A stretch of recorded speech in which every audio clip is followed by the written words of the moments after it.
Bom dia, a graça e a paz do Senhor Jesus. Veremos hoje o capítulo 17 do livro de Atos. Abra aí e já faça a leitura prévia. Eu sou o pastor Daniel Deusdete. Todos os dias estamos aqui com um vídeo novo. Inscreva-se aí no nosso canal, clica aí no sininho para você também nos acompanhar. Não esqueça de dar o seu like. O arrependimento aqui, veremos no capítulo 17, não é um pedido, mas uma ordem de Deus. Como já temos enfatizado, Atos foi escrito para orientar a igreja em sua missão permanente por meio do relato de como o Espírito Santo capacitou os apóstolos para propagarem a mensagem do Evangelho. Nós estamos na quarta parte do testemunho apostólico aos confins da terra. Como dissemos, Paulo, como testemunha apostólica de Cristo, sofreu a mesma perseguição que os apóstolos tinham sofrido antes dele. Em suas 3 viagens missionárias e em suas prisões, Paulo levou o Evangelho aos confins da terra e foi capacitado poderosamente pelo Espírito Santo para dar testemunho da verdade e chamar muitos judeus e gentios à fé, como nós estamos sendo também convidados a fazer. Nós estamos na seção C, que é a segunda viagem missionária de Paulo. Desde o verso 36 do capítulo 15 começamos a ver e iremos até o 18, 22. Estaremos, como dizendo, vendo a segunda viagem missionária de Paulo. Lucas registrou a segunda fase missionária de Paulo aos gentios. Eles acabaram de passar por Anfípolis e Apolônia, e agora eles tinham chegado a Tessalônica. Anfípolis foi a capital do distrito norte da Macedônia e situava-se cerca de 50 quilômetros a sudoeste de Filipos. Apolônia situava-se mais além, cerca de 40 quilômetros. Ambas as cidades ficavam na via Egnatia, uma estrada que levava a Tessalônica. Paulo e seus companheiros estavam ansiosos para chegarem a Tessalônica, que ficava a cerca de 65 quilômetros depois de Apolônia. Tessalônica era uma capital da província da Macedônia, com uma população em torno de 200 mil pessoas. Nos dias de Paulo, essa cidade era o centro administrativo e comercial de toda a província. Eles foram a uma sinagoga judaica e por 3 sábados seguintes discutiram com eles com base nas Escrituras. Paulo pôde ter permanecido ali em Tessalônica por muito mais tempo que esses 3 sábados. A igreja de Filipos mandava-lhe ajuda constantemente e ele pôde transmitir uma razoável quantidade de ensino doutrinário aos cristãos tessalonicenses. No entanto, o texto não indica quanto tempo transcorreu entre o terceiro sábado e a saída forçada de Paulo e de Silas desse lugar. Muita gente ficou convencida do Evangelho, entre eles judeus, gregos e mulheres de alta posição.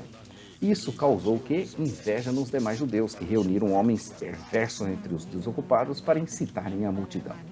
Até a casa de Jairo foi invadida na busca deles por Paulo e Silas, para os levarem diante da multidão enfurecida. O que acontecia e sempre acontece é isso. Paulo ia construindo o evangelho e Satanás ia levantando os seus homens para desconstruírem o tanto quanto fosse possível aquilo que Paulo tinha construído. Como não os encontraram, pegaram mesmo Jason para ser bode expiatório e disseram que aqueles que haviam transtornado o mundo, e nós continuamos transtornando o mundo, o sistema com a nossa mensagem, tinham chegado ali naquela região e se hospedado na casa de Jason. Pelo que a multidão e os oficiais da cidade ficaram agitados, indignados, principalmente porque agiam, essa era a acusação, contra os decretos de César. Na verdade, Paulo pregou sobre o reino espiritual de Deus e não contra César. Porém, os seus adversários distorceram aquela mensagem, dando a entender que ele pregava oposição política contra Roma. Por volta desse período, Cláudio César expulsou os judeus de Roma por causa de distúrbios populares, supostamente instigados por Cresto, possivelmente Cristo. Para aplacar a ira e a fúria, estipularam uma fiança e Jason teve de arcar com esse custo. No entanto, assim que chegou a noite, os irmãos enviaram Paulo e Silas para Bereia, uma cidade atual férrea aos pés do Monte Olimpo, distante cerca de 80 quilômetros ao sudoeste de Tessalônica.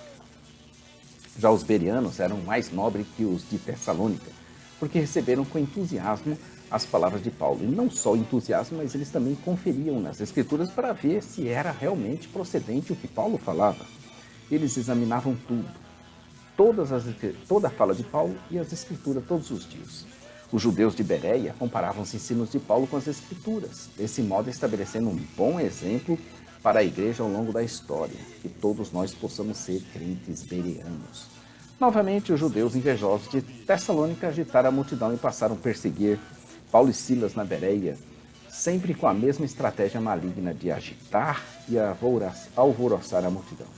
Os irmãos então se dividiram e enviaram Paulo e alguns homens para Atenas, e Silas e Timóteo ficaram na Bereia. Depois ficou certo de encontrarem tão logo fosse isso possível. Então nós vemos aí que continua a perseguição. Paulo e os seus pregando o evangelho, Satanás tentando desconstruir em seguida. Enquanto isso, em Atenas, Paulo observava a cidade e ficou assim indignado com aquilo que ele viu da cidade. Essa cidade, localizada a cerca de 10 quilômetros a nordeste do porto de Pireu, no litoral do Golfo Sarônico, possuía uma grande herança cultural. No começo do século V, Atenas alcançou o apogeu sob o comando do grande líder político Péricles. Um período marcado pela construção do Partenon e vários templos e outras estruturas metálicas, além do surgimento dos grandes poetas clássicos, Ésquilo, Sófocles, Eurípides e Aristófanes. Apesar da conquista pelos romanos em 146 a.C., Atenas continuou a ser um dos grandes centros intelectuais e culturais daquele mundo antigo. Na Acrópole, além do Partenon e outros templos com imagens idólatras, havia outros edifícios públicos comerciais que exibiam diversas estátuas de deuses, tanto nos mercados abaixo como em toda a região ao redor da Acrópole. Paulo começou então a discutir com eles baseado nas Escrituras. Ele discutia na sinagoga com judeus e com gregos, tementes a Deus, bem como na praça principal todos os dias com aqueles que por ali ele encontrava. Quem estava fortemente discutindo com ele agora eram os estoicos e os epicureus. Epicuro, 342 a 270 a.C., foi o fundador do sistema filosófico conhecido como epicurismo, que ensinava que o objetivo principal da pessoa era viver de maneira prazerosa e sem dores, sem aflições ou medos. Por outro lado, Zenão de Cício, 340 a 265 a.C., foi o fundador do estoicismo. Ensinava a necessidade de viver em harmonia com a natureza, recorrer somente à razão e outros recursos autossuficientes, e pregava um Deus panteísta, como sendo a alma do mundo. No entanto, ambas as escolas filosóficas salientavam a busca pela paz de espírito, ambas. Eles o chamaram de tagarela. Paulo, você é um tagarela. Um termo pejorativo para indicar alguém que coleciona refugos filosóficos ou um camelô de ideias desconexas. Eles estavam até tentando entender o que Paulo pregava. Eles diziam que Paulo pregava deuses estrangeiros e boas novas a respeito de Jesus e da ressurreição. Foi nisso que o levaram para o Areópago, verso 19, do grego Areios Pagos, literalmente colina dos ares, às vezes chamada também de colina de Marte, uma vez que o deus grego da guerra, Ares, era equivalente ao deus romano Marte, deus da guerra. O termo veio a indicar o conselho que se reuniu pela primeira vez nessa colina, situada a noroeste de Acrópole, para julgar um crime de assassinato. Posteriormente passou a servir de um lugar de reunião para o conselho da cidade, e durante o período romano foi usado para as reuniões do conselho judicial que supervisionava a educação, a religião e outros assuntos morais. Nos dias de Paulo, o conselho se reuniu no pórtico, ou colunata real, que ficava na extremidade noroeste do mercado. Essa reunião tinha o objetivo de julgar as ideias religiosas de Paulo. Eles estavam curiosos e queriam saber com mais detalhes do que Paulo estava falando, pois eles de nada cuidavam a não ser falar e ouvir as novidades. Paulo se levanta e começa a pregar o evangelho. Ele primeiro fala da religiosidade dos atenienses e das suas buscas, dos seus objetivos, dos seus objetos de culto, dos seus altares que ele tinha encontrado, um deles que se encaixava dentro do que pretendia lhes falar e anunciar. Ele estava vindo ali em nome do Deus desconhecido, ao que tinha uma placa inscrita em seus altares dizendo ao Deus desconhecido, verso 23. Poderia ser uma referência ao altar dos 12 deuses em Atenas, ou talvez algum outro altar que foi erigido com essa inscrição para garantir que nenhum deus fosse esquecido. Paulo reaplicou as citações e usou essa inscrição para elaborar o seu discurso sobre o Deus vivo e pessoal que criou um mundo que não é feito de pedras. Não está confinada às construções humanas, que criou a humanidade e controla continuamente a história e o lugar onde as pessoas devem viver. Dos versos 24 ao 27, encontraremos as seguintes características que Paulo compartilhou de Deus. Em primeiro lugar, ele é o Deus Criador, que criou todas as coisas, que criou os céus, a terra e tudo o que neles há. Em segundo lugar, ele é o Deus do céu e da terra e não habita em santuários feitos por mãos humanas. Em terceiro, ele não é servido por mãos de homens, como se necessitasse de algo, porque ele mesmo é quem dá a vida a todos, o fôlego e as demais coisas.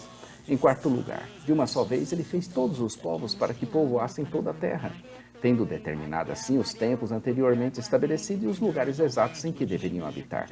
E em quinto lugar, Deus fez isso para que os homens o buscassem e talvez, tateando, pudessem encontrá-lo, embora não esteja longe de cada um de nós. Essa foi a mensagem de Paulo, uma mensagem profunda, uma mensagem simples e para alcançar aqueles corações. É o que nós também devemos fazer quando nós estamos diante de quem não conhece nada do Evangelho nem das Escrituras. Esse é o resumo da mensagem, uma mensagem que pode ter muita aplicação e muitos efeitos. Paulo disse que Deus nos trouxe à existência e que continuamos a existir apenas por meio da sua providência. Naquele mundo antigo, três grandes mistérios da filosofia e da ciência eram as questões sobre a vida, o movimento e a existência. Eram três questões: vida, movimento e existência. Paulo, ciente de que os atenienses não conheciam o Antigo Testamento, citou três poetas gregos, cuja referência principal era Zeus, o principal deus grego, e a partir disso passou a aplicar essas citações ao Deus vivo e pessoal do céu.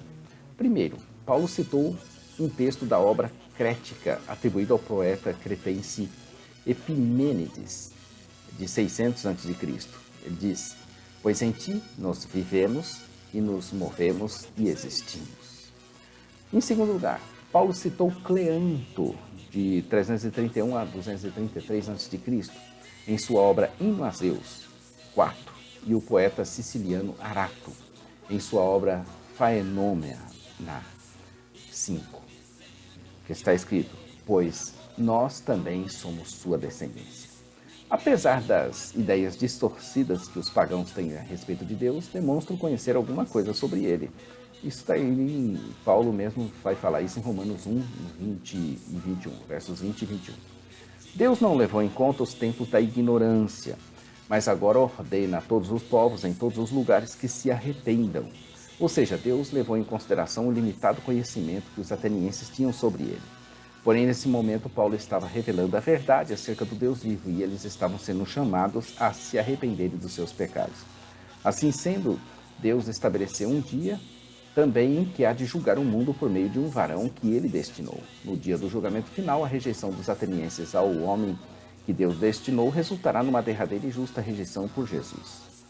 Paulo enfatizou que o chamado de Deus ao arrependimento e a fé não é um convite, mas uma ordem.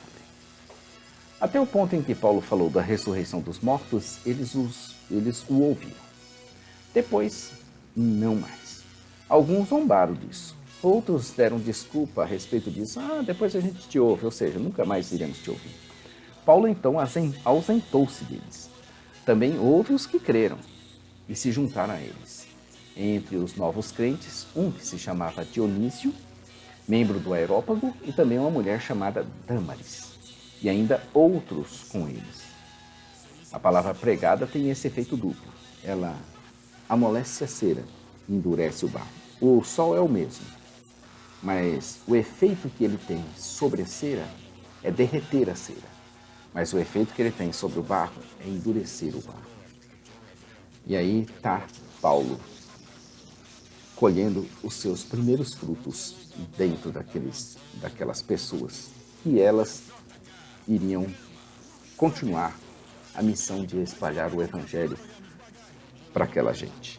Atos 17:1 começa: tendo passado por Anfípolis e Apolônia, chegaram a Tessalônica, onde havia uma sinagoga de judeus. É assim que começa o capítulo 17, e ele termina com o verso de número 34, que houve, porém, dizendo assim: houve, porém, alguns homens que se agregaram a ele e creram. Entre eles estava Dionísio o Areopagita, uma mulher chamada Dâmaris, e com eles outros mais. Quando ouviram Paulo falar da ressurreição dos mortos, houve escarnecimentos e procrastinações. Meu Deus, essa era a palavra de salvação da vida deles. E não a receberam. Amanhã estaremos aqui com o capítulo 18. Fala e não te cales. Inscreva-se aí no nosso canal, clica aí no sininho e dê o seu like. Parte escrita, jamaisdesista.com.br. Loja virtual, semeadores.com.br. E também nosso programa de rádio, radio.ossemeadores.com. A todos um bom dia, fiquem com Deus. Maranata, ora, ora, vem, Senhor Jesus. Deus te abençoe, queridos.